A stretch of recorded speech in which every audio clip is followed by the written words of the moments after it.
Rehearsal അങ്ങനെ നടക്കും. അതുകൊണ്ടാണ് ഞാൻ പറഞ്ഞത്. ചേട്ടാ പാട്ട് വെച്ചാൽ കഴിഞ്ഞോടൊന്നും കൂട്ടാണോ? കഴിഞ്ഞ വർഷം ഞാൻ പേര് കൊടുത്തപ്പോ ഇവിടെ പറഞ്ഞു കൊടുക്കണ്ടെന്ന് കിടന്നു.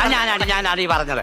ചേച്ചി ഈ പ്രാവശ്യം ശരിക്ക് പാടാമോ? ശരിക്ക് പാടാം. ശരിക്ക് പാടാൻ മറ്റേ ഉത്തേരാ സ്വയംവരം അത് പാടും. ഉത്തേരാ സ്വയംവരം കഥകളി കാണുവാൻ ഉത്രാടരാത്രിയിൽ പോയിരുന്നു. ഉത്തര മതി ചെയ്. പിന്നെ ഏത് പാട്ടാടിയാണ് ഇത് കഴിഞ്ഞ വട്ടവും പടം വേണ്ടി വെച്ച് പാട്ട് സമ്മാനം കിട്ടും. ഈ പ്രാവശ്യം വേറെ പാട്ട് വേറെ പാട്ട് വേണം. ഹരിമുരളീരവം ഹരിത വൃന്ദാവനം പ്രണയസുധാമയ മോഹന ഗാനങ്ങൾ.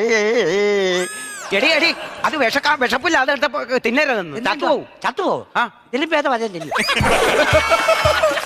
അവിടെ ഒരു പാട്ട് കൊണ്ട് വന്നേക്കാം. നമുക്ക് ആ ഡാൻസിന്റെ പ്രാക്ടീസ് ഇവിടെ നടക്കത്തില്ലായിരുന്നു. ചരിച്ച് കൂടുന്നുണ്ടോ? മറ്റേ നമ്മൾ ഇന്നാളെ ഡാൻസ് പഠിച്ചില്ലയോ? നമ്മൾ പ്രാക്ടീസ് ചെയ്തില്ലേ കഴിഞ്ഞ? മറ്റേ പാട്ട് നമ്മളെ പിന്നെ കോഴിക്കോട് ഒരാൾ വന്ന് കാല് കുത്തിയില്ല. ഏതാടി വാസ്കോഡ ഗാമ ആ പാട്ട്.